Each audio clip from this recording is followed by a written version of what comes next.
Hello दोस्तों, आप सब कैसे हैं। मुझे उम्मीद है कि आप सब बहुत अच्छे होंगे और खूब मन लगा के पढ़ाई कर रहे होंगे। आज हम उपन्यास में किसको पढ़ेंगे जो बहुत ही इम्पोर्टेंट है। आप लोग देखते होंगे अक्सर इनके उपन्यासों को, इनके विषय को एग्जाम में पूछा गया है। तो कौन है, हम देख लेते हैं। पहले हैं हजारी प्रसाद द्विवेदी। कौन है? हजारी प्रसाद द्विवेदी हैं और शिव प्रसाद सिंह। इनके उपन्यासों के विषय जो हैं वो बहुत ही महत्वपूर्ण हैं। इनका विषय नेट के एग्जाम में पूछा जा चुका है। नेट क्या आप देखेंगे उठा के तो टीजीटी पीजीटी वगैरह में भी पूछा गया है। तो ध्यान से पढ़ना आप लोग। हजारी प्रसाद द्विवेदी जैसे कि ये उपन्यासकार भी हैं और निबंधकार भी हैं, आलोचक भी हैं।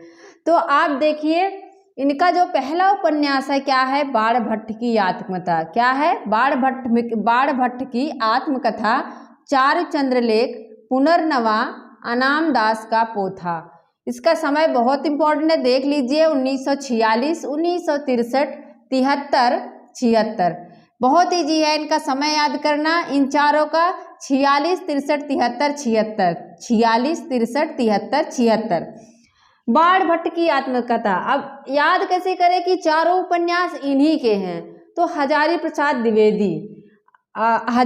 द्विवेदी क्या करते हैं? बाणभट्ट ऐतिहासिक उपन्यासकार हैं। कैसे हैं ये? कैसे उपन्यासकार हैं? ऐतिहासिक। कैसे हैं? ऐतिहासिक उपन्यासकार हैं। तो ये बाणभट्ट की आत्मकथा लिखते हैं। आत्मकथा को कैसे लिखेंगे? आत्मकथा जब लिखेंगे तो क्या बन जाएगा? लेख बन जाएगा। क्या बन जाएगा? लेख बन जाएगा और नया रहेगा। क्या? पुनर्नवा। क्या रहेगा वो लेख? नया रहेगा। हम लोग कहते हैं बहुत नवा है, अवधि में कहेंगे नवा है। तो आत्मकथा अगर लिखेंगे तो क्या बन जाएगा? वो एक लेख बन जाएगा और क्या रहेगा? वो नया रहेगा, मतलब पुनर्नया। और फिर वो पोथा क्या बन जाएगा? वो पोथा, एक पोथा बन जाएगा। आप देखिए कि इसमें विषय पूछा गया है क्या है? इसमें पात्र हैं बाणभट्ट। कौन कौन है?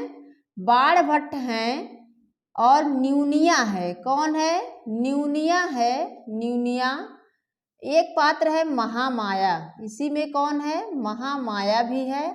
और एक और पात्र है न्यूनिया निपुणिका। कौन है? निपुणिका। निपुणिका। ध्यान से देखना, इन पात्रों को पूछ लिया जाता है। तो ये सारे पात्र किसके हैं? बाणभट्ट की आत्मकथा के हैं। और इसमें क्या है? प्रेम का उदात्तीकरण है। क्या है? प्रेम का उदात्ती मतलब प्रेम का चित्रण है। बहुत ही अच्छी कहानी है और ऐतिहासिक भी है। तो प्रेम का चित्रण और किसके काल के? हर्षकालीन चित्रण है। किस काल के? हर्षकालीन चित्रण इसमें है। किसमें? बाणभट्ट की आत्मकथा में। और एक चीज पूछा जाता है इसमें, 6वीं और 7वीं सदी का। कौन सी सदी? 6वीं और 7वीं सदी का वर्णन मिलता है। ये कई बार पूछा गया है कि किस उपन्यास में 6वीं और 7वीं सदी का वर्णन मिलता है। तो ये बाणभट्ट की आत्मकथा में मिलता है।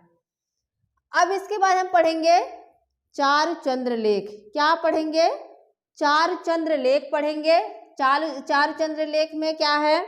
इसके भी पात्र हैं राजा सातवाहन और चंद्रलेखा। कौन है? राजा सातवाहन। कौन है? सातवाहन है। और चंद्रलेखा कौन है? नाम से ही उपन्यास है चंद्रलेखा।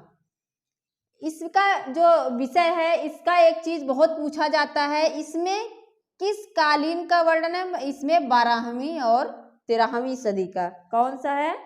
12वीं और 13वीं सदी का चित्रण है। 12वीं से लेकर 13वीं सदी का चित्रण मिलता है। 12वीं और 13वीं सदी की सांस्कृतिक और राजनीतिक कैसी स्थिति है? इसमें सांस्कृतिक और राजनीतिक चित्रण मिलता है। इसका विषय आप लोग जरूर याद रखना। ये पूछा जाता है कि किस उपन्यास में 12वीं 13वीं सदी का वर्णन मिलता है। तो चारु चंद्रलेख में 12वीं 13वीं सदी का वर्णन मिलता है। पुनर्नवा में क्या है? पुनर्नवा में क्या है? पुनर्नवा भी इसका भी विषय पूछा जाता है। तो मृच्छकटिकम और लोरिकायन क्या है? मृच्छकटिकम और लोरिकायन का जिक्र है। इसे मृच्छकटिकम की कथा है। क्या है? मृच्छकटिकम की कथा है। कैसी कहाँ से कथा लिया है इन्होंने? मृच्छकटिकम की कथा लिया हुआ है। और इसमें अगर विषय देखें तो क्या है? वर्ण व्यवस्था। वर्ण व्यवस्था का वर्णन है। वर्ण व्यवस्था मतलब पहले जाति की क्या होती थी? 4 जातियां होती थी, जिसमें होता था ब्राह्मण, क्षत्रिय, शूद्र और वैश्य। ब्राह्मण, क्षत्रिय, वैश्य, शूद्र 4 वर्ण व्यवस्थाएं होती थी। तो उसी का वर्णन है। और नारी शोषण का चित्रण है। इसमें क्या है? नारी शोषण का चित्रण हुआ है। ध्यान देना, किसमें? पुनर्नवा में। किसमें? पुनर्नवा में नारी शोषण का चित्रण है और मृच्छकटिकम की कथा है। वर्ण व्यवस्था का वर्णन इसमें मिलता है। इसके बाद एक है लास्ट, अनामदास का पोथा। अनामदास का पोथा आप लोग देख लीजिए, इसका भी विषय पूछा गया है, मैं मिटा दे रही हूँ। अनामदास का पोथा में बृहदकारण्य क्या है? बृहदकारण्य का वर्णन मिलता है। इसमें छांदोग्य और बृहदकारण्य, छांदोग्य उपनिषद और बृहदारण्यक,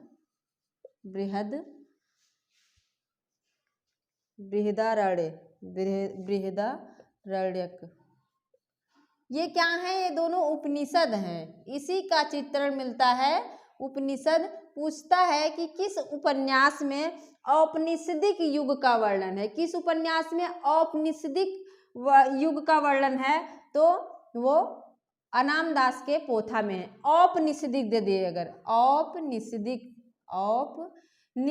अगर दे दे, औपनिषदिक वर्णन है, तो हम कहेंगे अनामदास के पोथा में। यहाँ आया है, यहाँ भी आया है, तो इससे आप लोग थोड़ा सा ट्रिक कर लेना।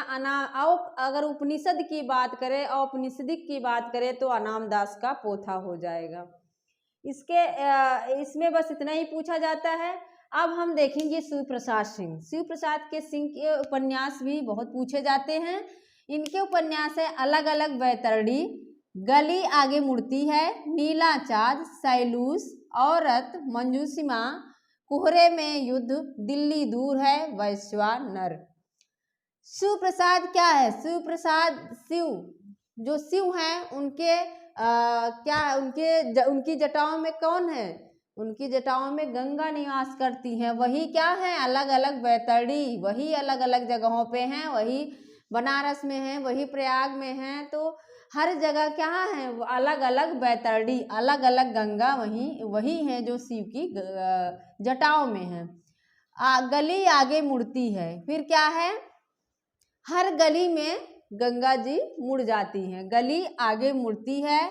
वो शिव के ही सर पे क्या हम चांद की तरह देखते हैं ना? शिव के सर पे क्या है? चांद है। तो शिव प्रसाद सिंह का हो जाएगा नीला चाँद। उनको हम सैलूस करते हैं। फिर क्या है? औरत कौन? मंजू सीमा और सचिन की कहानी सभी लोग जानते होंगे, वहीं से ये ट्रिक बनाया है मैंने। औरत है कौन? सीमा, मंजू सीमा। वो कोहरे में युद्ध करती हुई, मतलब पाकिस्तान से कोहरे में युद्ध करती हुई, दिल्ली दूर है सोचते हुए आ जाती है और वैश्वानर बन जाती है। फिर से देखो, शिव प्रसाद की है अलग अलग वैतरणी, शिव के जटाओं में अलग अलग वैतरणी, गंगा हैं अलग अलग। फिर गली आगे मुड़ती है, वही गली गली में जाती हैं। फिर क्या हो जाता है? नीला चाँद, शिव के ही जटाओं में नीला चाँद है और हम उसे सैल्यूट करते हैं, सैलूस करते हैं, सैल्यूट। फिर एक औरत है जो सीमा है, वो कोहरे में युद्ध करती हुई दिल्ली दूर है समझ के दिल्ली आ जाती है और वैश्वानर बन जाती है। इसका विषय भी आप लोग देख लीजिए और समय भी देख लीजिएगा, मैंने लिख दिया है। अलग अलग वैतरणी में पूर्वांचल के गाँव का वर्णन है। क्या है? अलग अलग वैतरणी में पूर्वांचल के गाँव का वर्णन है। और इसमें जो है नीला चाँद में क्या है? गली आगे मुड़ती है। इसका भी विषय इम्पोर्टेंट है। काशी हिंदू विश्वविद्यालय का वर्णन मिलता है। इसमें क्या है? काशी हिंदू विश्वविद्यालय का काशी हिंदू विश्वविद्यालय का वर्णन है। अगर काशी हिंदी विश्वविद्यालय का पूछे तो गली आगे मुड़ती है, वहाँ उसी उपन्यास में काशी हिंदू विश्वविद्यालय का वर्णन है। नीला चाँद में क्या है? मध्यकालीन काशी का चित्रण है। इसको मैंने याद किया था। कालीन, कालीन कैसी होती है? नीली होती है। कालीन, मध्यकालीन की बात है, कालीन कैसी होती है? कालीन हम नीली पसंद करते हैं, कोई भी कैसे भी पसंद कर सकता है, लेकिन हमने ट्रिक बनाया था कि जो कालीन होती है वो नीली होती है, मतलब मध्यकालीन काशी का चित्रण किसमें है? तो वो नीला चांद में है। सैलूस, इसका विषय नहीं पूछा जाता है। लास्ट है वैश्वानर। वैश्वानर का जो है काशी के वैदिक जीवन का चित्रण है। काशी में जो था वैदिक जीवन का चित्रण है, वैदिक कालीन। मुझे लगता है कि आप लोगों को याद हो गया होगा, लेकिन आप बाणभट्ट की जितने भी 4 उपन्यास हैं आप इनके विषय और इनके पात्रों को जरूर याद कर लीजिएगा, एग्जाम में पूछा जाता है। तो ठीक है, मिलते हैं नेक्स्ट वीडियो में। और हाँ, शेयर सब्सक्राइब लाइक जरूर करें। धन्यवाद।